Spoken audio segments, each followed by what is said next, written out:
All right. So this is a post short film Q&A. So after the after I put the short film up on YouTube, I've screened it at a couple places. The first one I rented out a theater and invited a lot of friends from school and from church and all of that. And so, and then we also, not we, and then I also went to a queer affirming Korean church. Shout out to Han United Methodist. And they were so kind to replace the sermon with the short film. And then we had that and one more.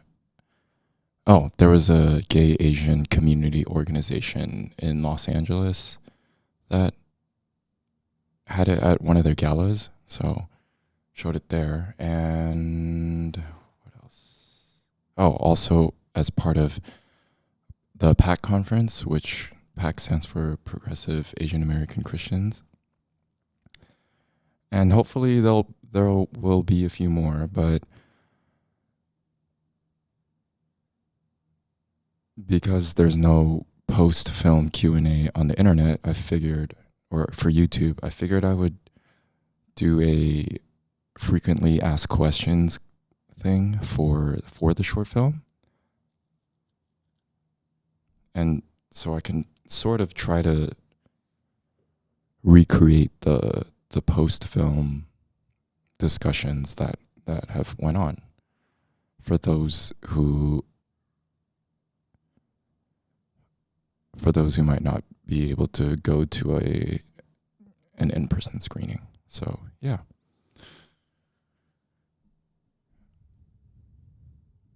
Also, maybe this would be a good time to read the comments.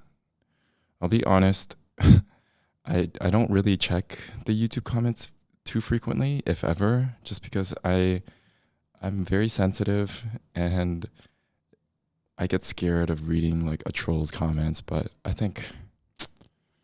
don't think that's the right way. I should probably just get thicker skin and read through them. So maybe if we have time, I will read through the comments and try to answer some of those questions. But yeah, and shout out to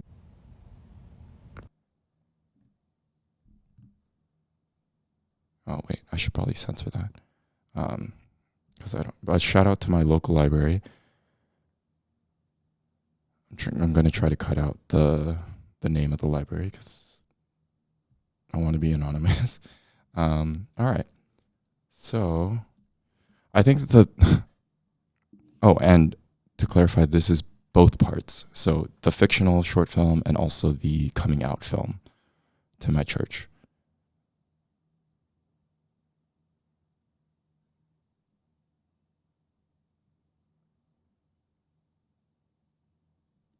So I think almost in every screening, the very first question has been, what happened right after I came out at the church?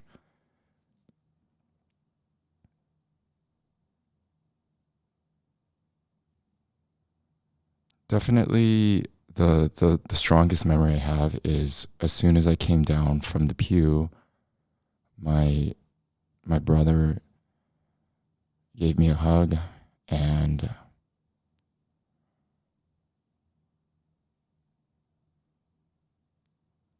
that meant a lot to me.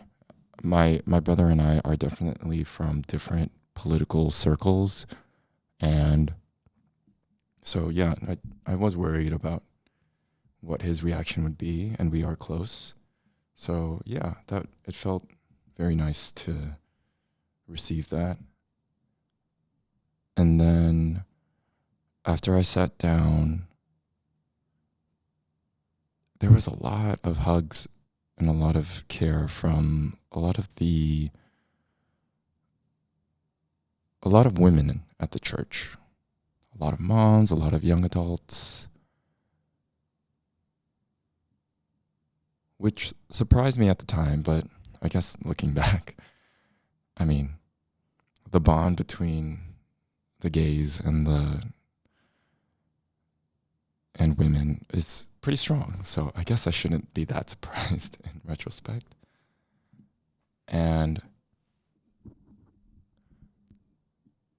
then what else? Oh, I remember a lot of the youth ranging from high school to college, a lot of them across all genders came up to me and gave me a hug. One of them was even crying, which I have no idea. I think one of them had mentioned that they were also wrestling with this because they have queer friends. And then, I wonder out loud if any of them were queer, but, weren't able to disclose that. I have no idea, but, that's totally on them to come out whenever they want. And I would hope that they would feel safe to come out to me if and when they are ready. Or maybe none of them were. Who knows?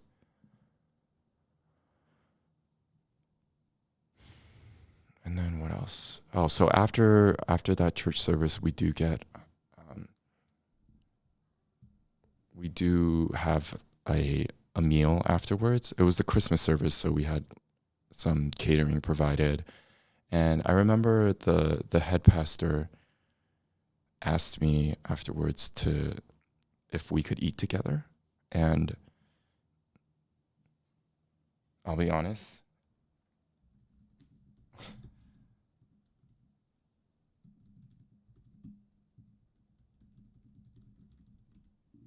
I was a little bit nervous that he might rebuke me or get me, or I might be in trouble because I didn't let him know that I was going to do that, that I was going to come out. I mean, I honestly didn't even know if I was going to come out. um, so yeah, but yes, we ate together and we just talked about his family. I know his daughters pretty well, so we talked about that, and yeah, we just had a regular conversation. There was no, I didn't feel othered or anything like that. And I remember my mom, she came up to both of us and she told him, thank you for sharing a meal with him. And I really felt like I understood my mom a little more because when I first came out to my parents, the end of the conversation was don't come out to anyone at church. And in the moment that she thanked my pastor, I thought, oh, she was really just worried. She really thought her worst fear was that I would be shunned or rejected. And she really just didn't want that to happen. But when she saw that everyone treated me the same way, I think she was really relieved. And so, yeah, it just really contextualized and humanized some of the homophobic things that she had said. And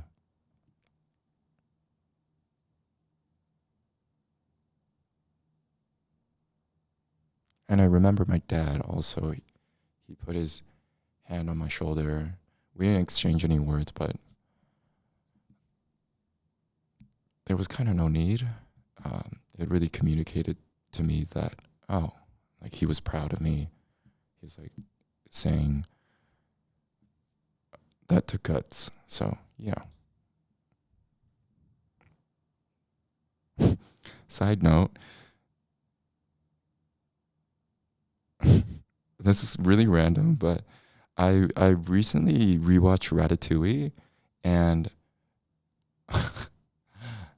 maybe I can make a separate video about this, but it really resonated with me as a queer Christian. The scene where Remy runs into the kitchen and he finally wants to live in his truth as a rat and as a chef. And his dad and his brother try to stop him from running into the kitchen, but he pushes past them and goes in. And then all of the it's pretty it's a little it all happened so fast so you don't really pick it up, but it's really dark in that Remy was willing to die to live his truth. All the chefs in the kitchen were coming at him with knives and weapons, and they were legit trying to kill him. And if it wasn't for Linguini stopping them and defending him, he would have died right there.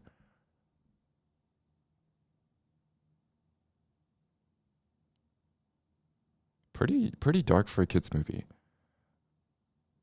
What could have happened, but yeah, I really related to Remy, like the being from two worlds that could not be more opposed to each other, being queer, being Christian, being a rat, being a chef, being not only a chef but like a fine dining chef. Those worlds are really opposed to each other. So yeah, a lot of parallels. And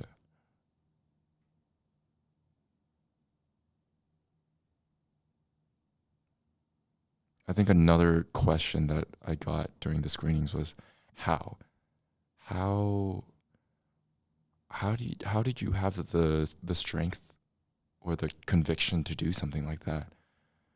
And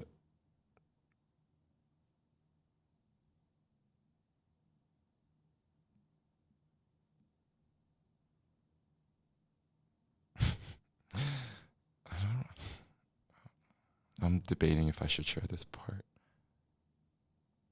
Okay, I mean, first, the the safe answer is, and the true answer is only by God. There's no way I would have done that on my own. Like if I went back in time and asked myself what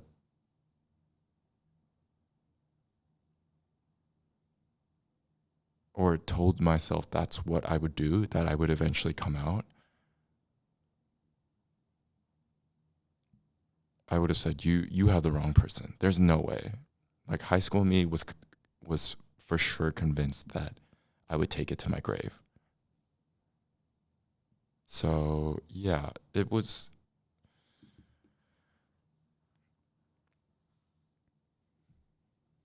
yeah, there's just no way. But um what else?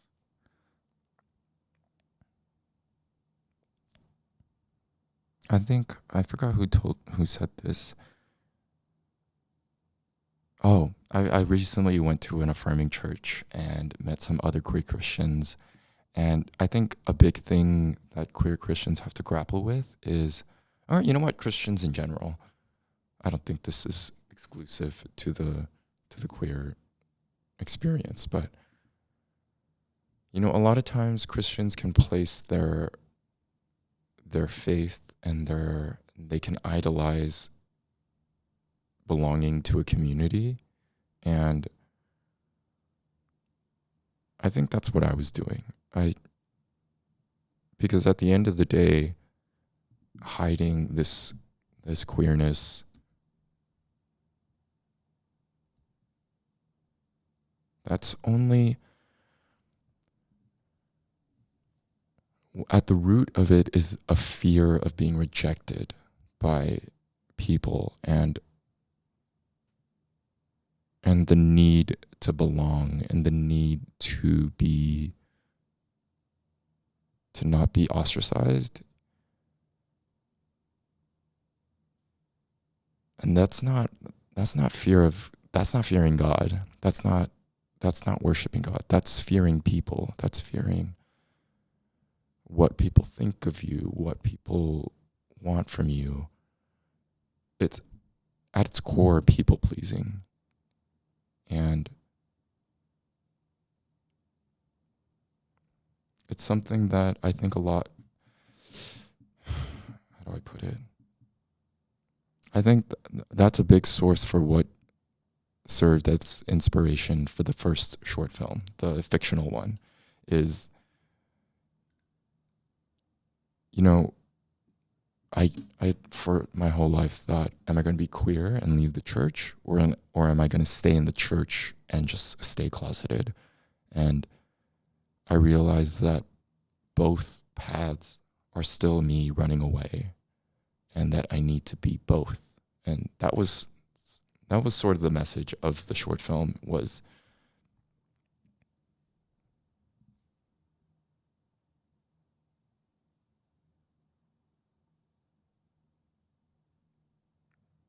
they're both missing something by not living out their faith or living out their queerness. And they have both sacrificed something that is authentic to them. And yeah, so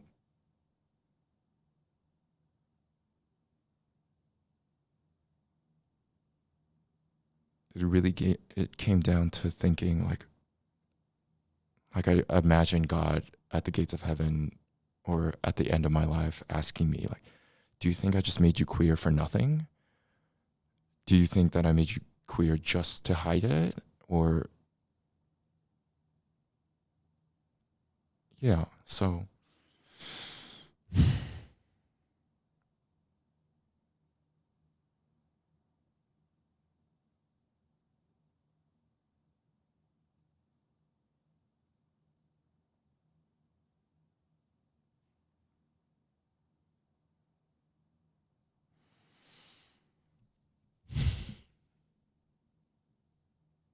and I also wanted to share a really positive memory of or some stories that people had shared with me.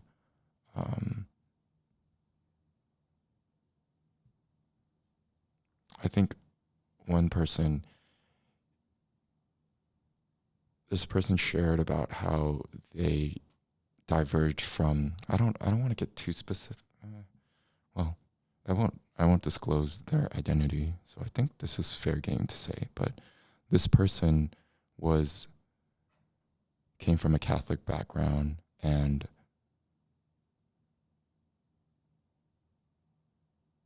in that faith, it's heavily frowned upon, or it's forbidden to live with somebody before you're married to them. But you know, this modern world that's seen as very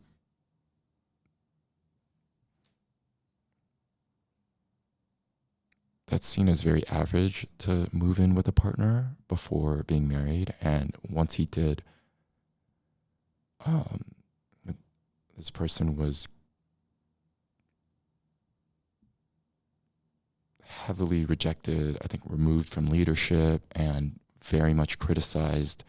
And it really broke his heart. And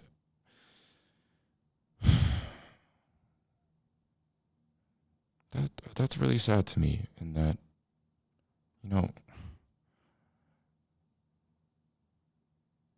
I know this is an oversimplification, but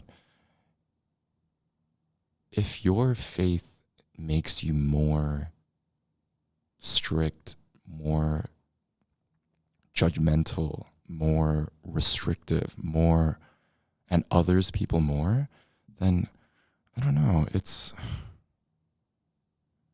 I feel like it's a dangerous path. Or you should at least question, hey, like Christians look to Jesus, for example, as the ultimate icon of their faith. And Jesus was the one that broke down walls, ate with tax collectors, ate with prostitutes and the sinners, quote unquote, of the world. And it upset people in the church, Pharisees. Pharisees were like, can you believe that Jesus is sitting with those people, the quote unquote other? And my humble request to a lot of Christians, a lot of people who are very deep in their faith is which character are you in this story? Are you the Pharisee that is angry that Jesus is having fellowship and being in community with certain people? Or are you the tax collector, the prostitute, or whoever? Like who are you in that story?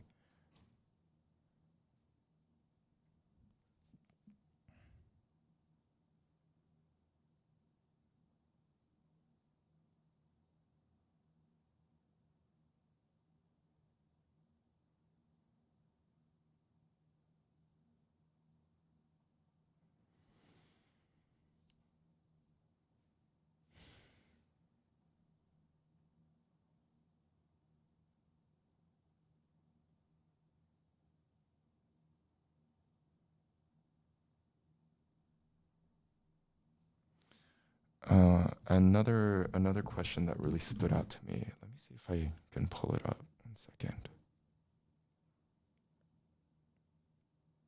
Ah, this is this is a question that I just wrote down just because it really moved me. But somebody asked, as a queer person, I am so moved by it all. So thank you so much for sharing. My question is, how do you continue to find strength to fight against hate, and where do you find respite? I sometimes feel like I'm fighting a war I never wanted to with flowers, while the other side has spears.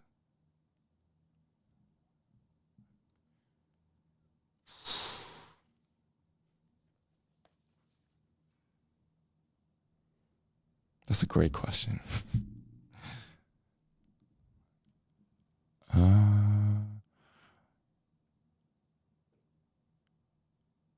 yeah, it's a really hard thing to fight hate with love. It's a very, and I don't think I really succeed all the time with it. I mean, oh gosh, so many times.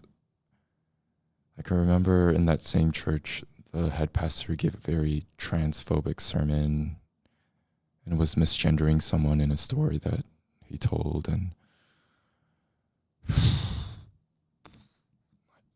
it took everything in me not to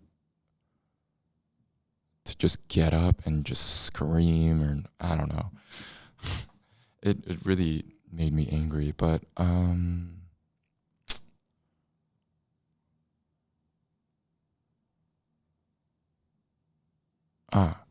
I think something that gives me a lot of hope and peace is that it's something Fred Rogers said when he was reacting to, Fred Rogers is a very kind person, obviously tries to see the good in everyone. And around 9/11, there was a lot of fear, and people were very,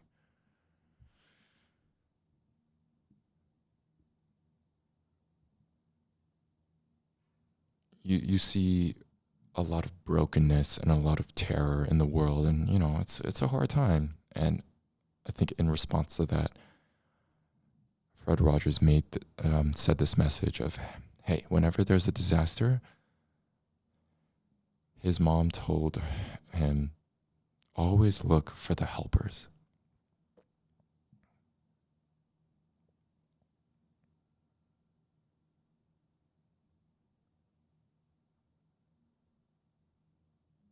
And that's what I do in my case too. It's very easy to get inflamed and get angry and wonder how how could God, how could you let this be happening? How could you let so much queer youth be attacked?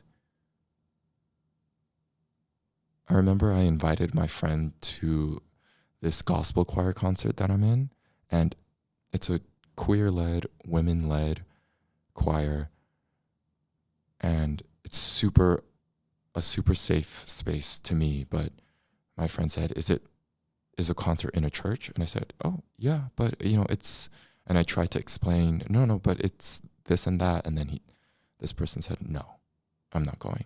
Like, how, it just made me so sad. Like, how badly does someone need to be hurt? Or how much someone must have gone through where to the point that even stepping in a church is too triggering and too difficult. And churches are supposed to be safe havens, are supposed to be where people rest from.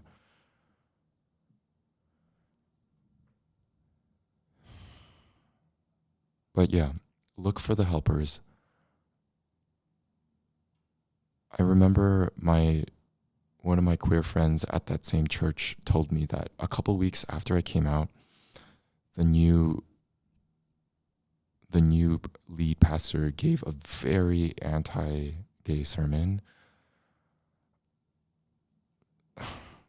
Basically, a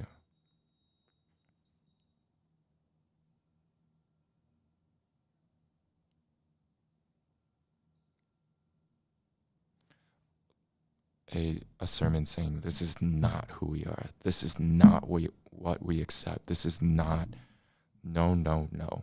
And I got really sad to hear about that, but when I confronted my parents about it, they were telling me that, my mom told me, hey, not everybody in the church agrees with what he did. A lot of people took him aside and said, hey, like, that wasn't appropriate. Please don't do something like that again, including my brother, which, was really, that meant a lot to me. So yeah, I mean, yes, there is a lot of hatred and a lot of rejection, but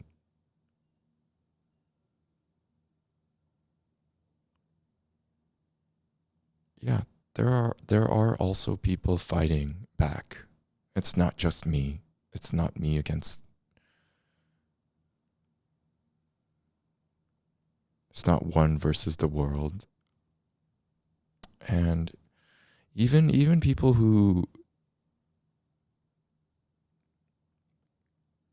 believe in a love the sin or hate the sin mentality, and who still don't think that I shouldn't be married to a guy or whatever, even them, they still can recognize that something is wrong when somebody is spouting really hateful, really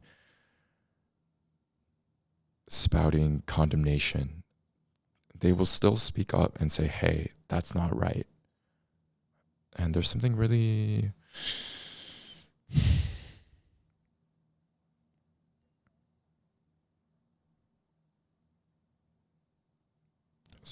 encouraging to know that I'm not alone. And yeah.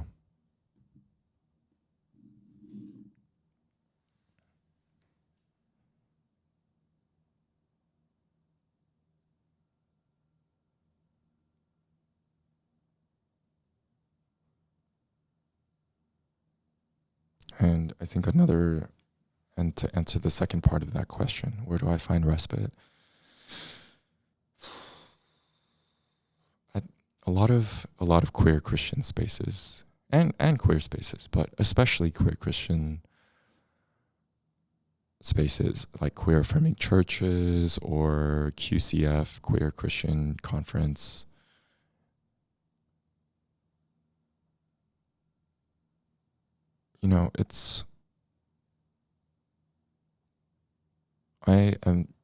I'm truly in awe whenever I go to one of these places with a bunch of us, because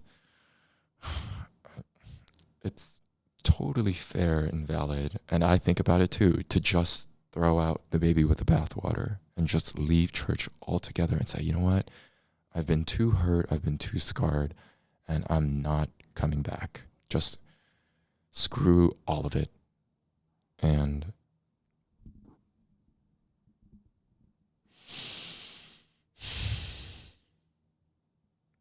but there's something But these queer Christians, they recognize that, okay, there's something good here. They have this mustard seed of belief and this confidence that, okay, there's still something here that is worth chasing, that is still worth fighting for. And so they give church one more chance by going to these affirming churches, and because they know in their hearts that God is still good, and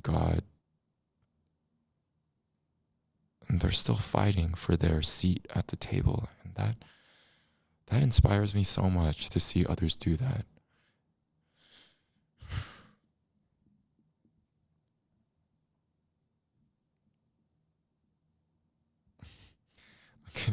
I'm getting a little emotional just thinking about it. Yeah. And yeah, and that's another thing I wanted to say is, when people ask about the strength to come out to a conservative church like that, it really, number one, it came from God. Like, if it wasn't for the prayer and just the one-on-one time with God, I definitely wouldn't have felt as grounded and secure in. The key is, I know I'm good with God. So even if this church rejects me, I have God. So I'll be fine either way. But also, to counter this individualistic narrative that America has going on, I definitely received a lot from the communities that I've been in.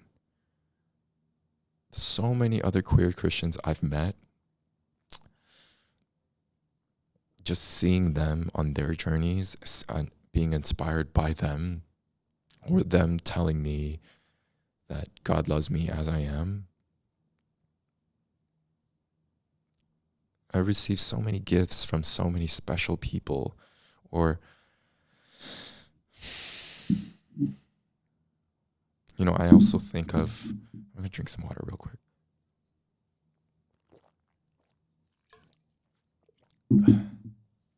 Yeah, I also think of this family that I met in PAC, aka Progressive Asian American Christians, and it's a lesbian couple raising 2 children, and yeah, their family was just so beautiful, so loving, so caring. And sometimes we need to see beauty in other. We need to see queer beauty reflected. How do I say this? We see queer beauty in others, and that helps us to recognize our own beauty.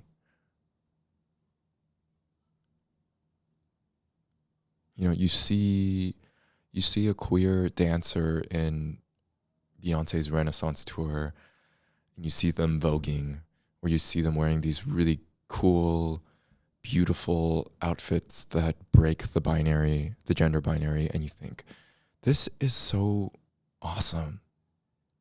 And that allows you to take pride in who you are. And you recognize queerness for how special and how beautiful and how glorious and sacred it really is.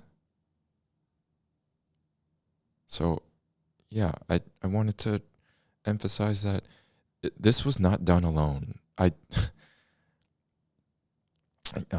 I'm sure that if you know about, if the algorithm has led you to my short film, then I'm guessing you've probably seen Everything Everywhere All at Once also. And there's this shot where Jobu Tubaki, or Joy, the daughter, she's about to plunge into that bagel, the black hole. basically, and for those of you that have not seen it, this is a spoiler, so maybe skip ahead. Uh, but yeah, she's about to plunge into the bagel, which basically represents that she's about to kill herself.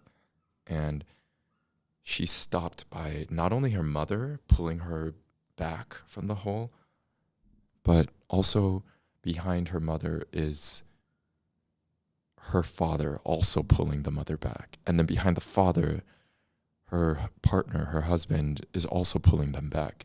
So the whole family, you know, the husband gives the mom the strength and the love and care.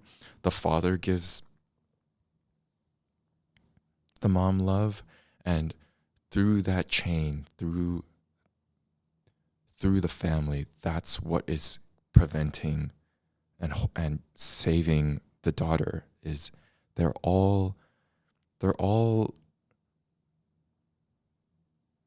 borrowing strength from one another so that Joy does not off herself. And yeah, so when I think of myself on that podium, it is not just me up there. It's God helping me, protecting me. It's so many other people from PAC, so many other queer Christians, so many other, so much. There is an army, or not an army, that sounds aggressive. There's a whole community, a whole tribe. Oh, shout out to Forefront Church in Brooklyn. So many of them too. So many people are behind me and cheering me on and holding my hand or putting their hands on my shoulder. That. Yeah. So yeah, I've been thinking about that a lot recently. This I feel like America, we live in a cult of individuality. I can be strong on my own. I can think I'm beautiful on my own. I can be this all on my own. And you know what? There are some positives to it. No, for sure. There is a lot of strength in doing things alone, but there's nothing wrong with receiving love from communities, albeit safe communities. Loving actually people who do affirm you and see you as you are. Let me make that disclaimer. But yeah, there's nothing wrong, and there's so much strength to be found in belonging to a community and showing up to spaces that do love you. Oh, another one I just thought of, PFLAG. I think that stands for Parents and Friends of Lesbian and Gay Children. I didn't go to many of those meetings, but I think the few that I did go to, and seeing a Korean first generation immigrant with an accent fully affirming and saying that they love their gay and or trans, their queer children. Wow, like that's something that stays with me and grows. And it's like a plant. Like I think all queer people have like a plant inside of us that we need to water, that we need to cultivate, we need to protect, we need to nourish. And some of that, yes, is through therapy. Some of that is through solo things like art, hiking, blah, blah, blah. But a big part of it is also communities, And it's really hard for queer people to open themselves up to that kind of love and support, because we've been burned so badly by so many communities. And so it's hard for us to trust people, and we are the first ones to say, you know what, I'm not going to go to so-and-so event because I need to just I just need some me time, or I just need to rest, or I'm not ready. Um, and yeah, that's totally valid. Um,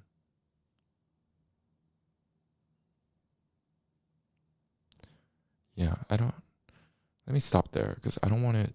I don't want it to come across like I'm judging people. So yeah, I'm just gonna share that that's what my experience has been. Uh, okay, there is a community behind me on that pew when I came out.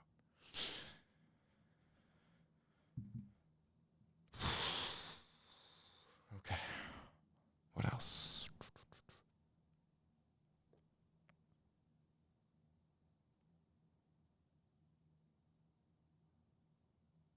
Let me drink some more water.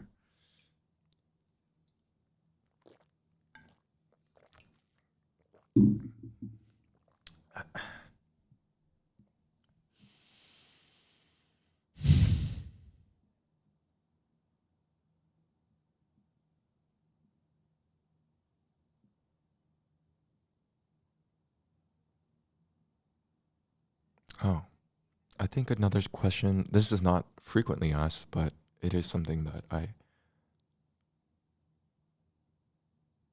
it is a question I really appreciated. Was someone asked, "Oh, I noticed that this film is very heavy. It's very dark, and yeah,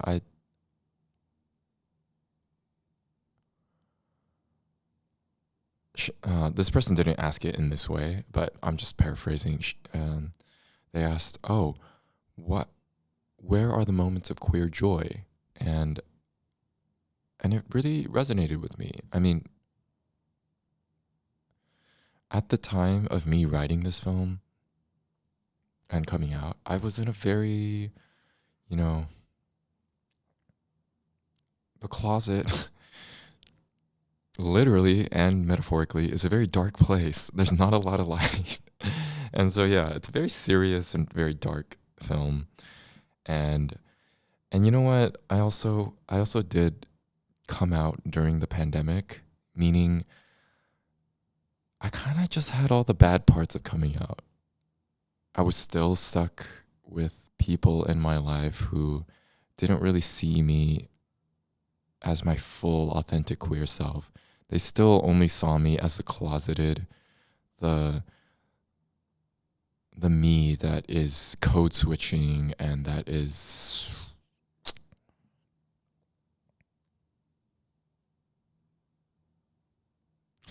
and during the pandemic, there are not a lot of queer spaces. Like all the queer spaces are pretty much involve dance, involve clubbing, involve, you know, crowds of people. Like just look up just look like LA Pride, or excuse me, New York Pride, or one of those things. Like it is packed, jam packed, and yeah, I didn't have access to those spaces where you are, you know, when you come out, you do, yes, you do lose a lot of things, but you also gain so much. And unfortunately, I just lost things and gained nothing because all of the queer spaces were closed up. And you know what? I'm not going to even blame it all on the pandemic. It was also me. I was kind of too scared to go out to places like that. But yeah, now that the pandemic is somewhat over, or a lot better off, and I am finally able to go to these queer spaces and, you know, go to queer concerts and hang out with queer friends, like wow, there is so much joy outside the closet and so much light. And at the time of making these short films, I didn't really experience any of that. And so, if I were to make a sequel, I feel like I would love to focus on that. Like the celebratory nature of being queer. The joy in lifting up somebody who wears a non gender non-conforming outfit, or seeing somebody with very beautiful seeing a male wearing beautifully designed nails, or sashaying with a fan, so many. And I even think of my queer friend who, anytime we talk about gay stuff, they always do this like high pitched scream that's like, I'm gonna try to imitate it like a um that's not really a good imitation of it, but here, you know what? Let me try to see if I can find. Actually, I don't know if there's this artist Omar Apollo, and he's super gay, and he's watching Nicki Minaj's MTV performance, and this is his reaction. I call this the gay scream.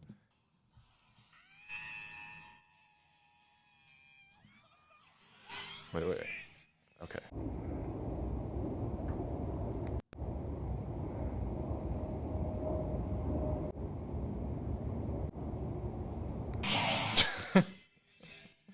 Yeah. Oh, yeah, that um yeah, small moments, small joys like that are so special. Oh man. Gay people are really good at lifting each other up, at hyping each other up, at it's like, I think there was this joke on Key and Peele about how, so they're both mixed race. I think they're both half white, half black. And they explain how once they're in a room with all other black people, no one wants to be the whitest one in the room. Like they all talk a little more, how do I describe it?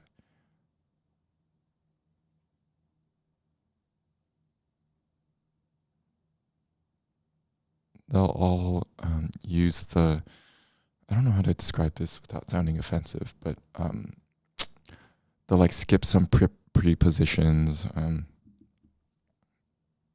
Maybe you know what? Maybe I should just play it because I don't want to like be canceled for saying something insensitive.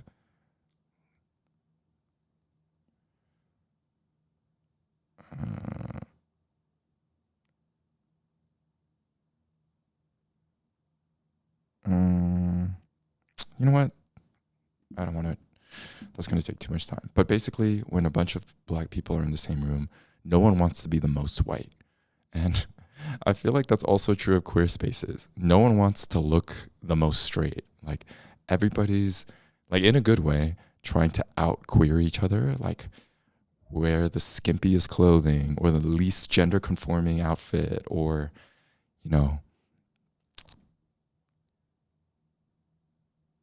and you just get the most the most beautiful fashion, the most coolest stuff out there. It's really inspiring and amazing to witness. And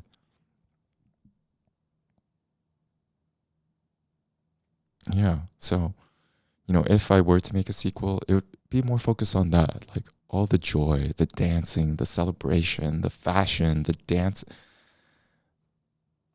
the hyping, you know Heartstopper, the TV show on Netflix, it does a really great job of capturing this. Yes, there is queer pain. Yes, there is a lot of prejudice that we are subject to, but wow, like it makes you feel so warm and fuzzy, and it just makes you so happy just knowing, wow, like yes, the world can be unkind to queer people, but wow, when you find your chosen family, it's so vibrant, so unique, so special.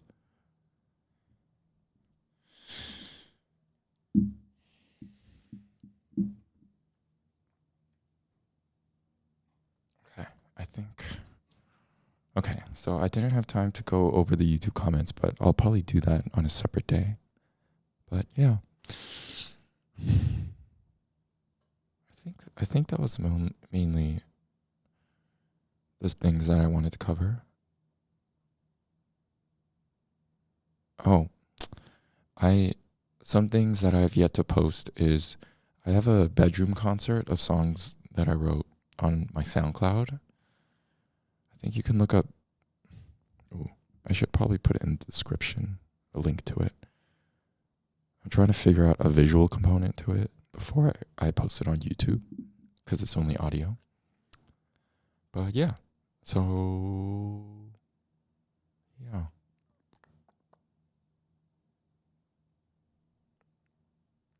Thanks for listening. And if you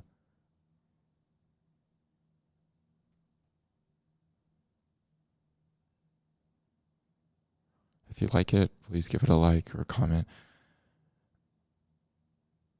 Oh, yeah, please